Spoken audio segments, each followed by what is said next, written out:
So I was asked to talk about fiscal measures that help to increase fruit and vegetable consumption.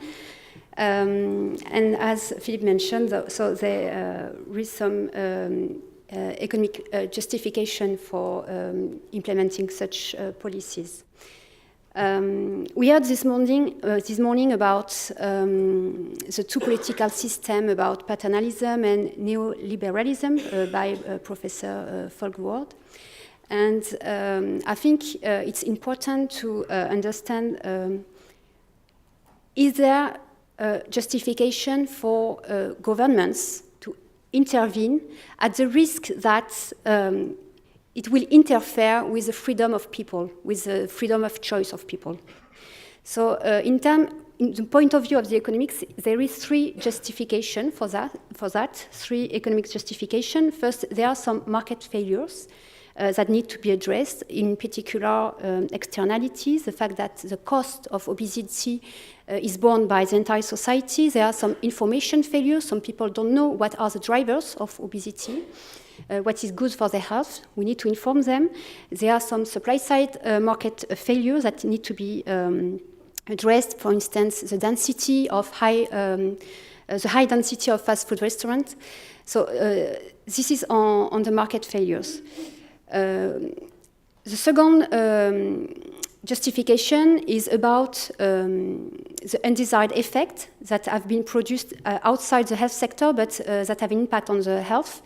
We heard on the first day of the conference the fact that in the agricultural policy, so in the past decades, the agricultural policy was made of taxes and subsidies that led to a decrease in the relative price of certain food commodity like fat and sugar, but it has increased the relative price of fruit and vegetable. So this is a justification for government to intervene. And the third justification is about tackling health inequalities. So we heard a lot about social inequalities in health, and this is an important topic that government should address. So as Karen mentioned in her last slide, so there are wide variety of policies that government can use to improve lifestyles. So there are some policy within the health sector. There are policy around providing information, promotion of health, increase people's choice, and there are policy around regulation and fiscal measures. So today I was asked to talk about these fiscal measures. So these measures are very well supported by the public health community, but they are less by governments, in particular because they have a high political cost for their implementation. High political cost because these measures are intrusive in the sense that they will interfere with people's choice, and because they can interfere as well with the interest of the agriculture and trade sector. So there are two types of fiscal measures I will talk about. So the taxation of food high in fat, salt, and sugar. So there are some. So this is more and more used by OECD governments. There are some emerging evidence of the effectiveness of this taxation. But it's still weak evidence. So we can cite the example of the soda tax in Hungary that's shown to have changed behavior. So people change their purchase behaviors thanks to the implementation of the tax. And this seems to have a long time effect because it seems to last over 3 years. But at the same time, the evidence is still a little weak. But I think it's important to mention two side effects of the taxation. First is the fact that taxation transmits signals to consumers. So with the implementation of taxation of food high in fat, salt, and sugar, people become more aware of what is healthy nutrition. And the second side effect is the impact on the industry. So what we've seen is that the industry, as a reaction to taxation or regulation, they tend to go for food reformulation. And this has a good impact in terms of effectiveness. And the second type of fiscal measures are around subsidies for buying or accessing healthy food. So I will give you two good examples of subsidies. So the first is about the Supplemental Nutrition Assistance Program in the USA. So about 3 weeks ago, we had at the OECD a big meeting on obesity and the food chain network. And this meeting gathered people from the health ministry as well as people from the trade and agricultural ministry. And so we had discussion about obesity and food chain. And we had a presentation from Jay Variam, who is the director of the Food Economic Division at USDA.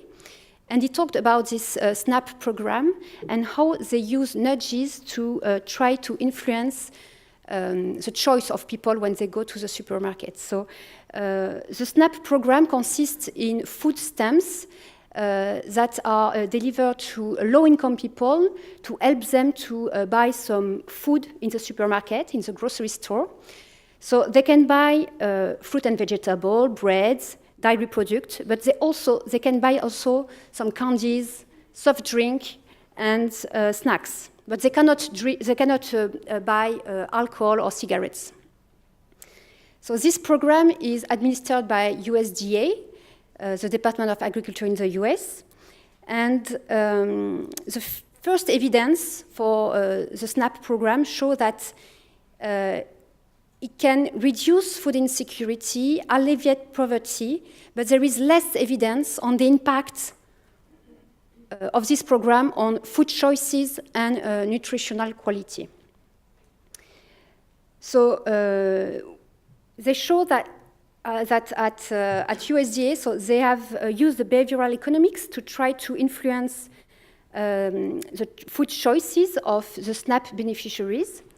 And they show how they use well-designed nudges to try to influence these choices. So the speaker nicely presented how they use some green arrows in the supermarket. They put green arrows on the floor of the supermarket to indicate the pathway the people should take to go to the healthy options.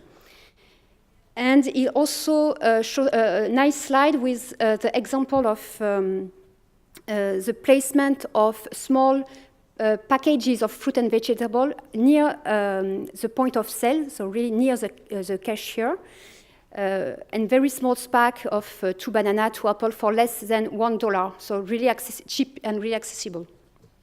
And overall, it seems that this type of subsidies can be effective, but they need to be complemented with such nudging or information provision to help people in their choice.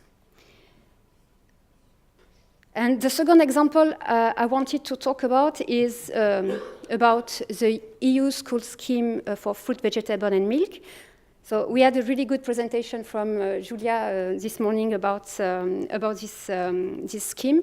So it is implemented in 24 member states, and it concerns about 12 million children.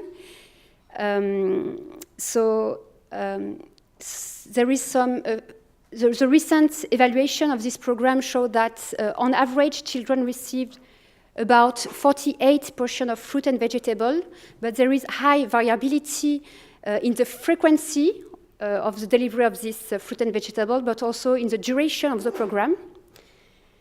The evaluation showed really good involvement of different stakeholders and good partnership between the different sectors, the education sector, the health sector, agriculture sector, and some involvement as well from the civil society and the private sector.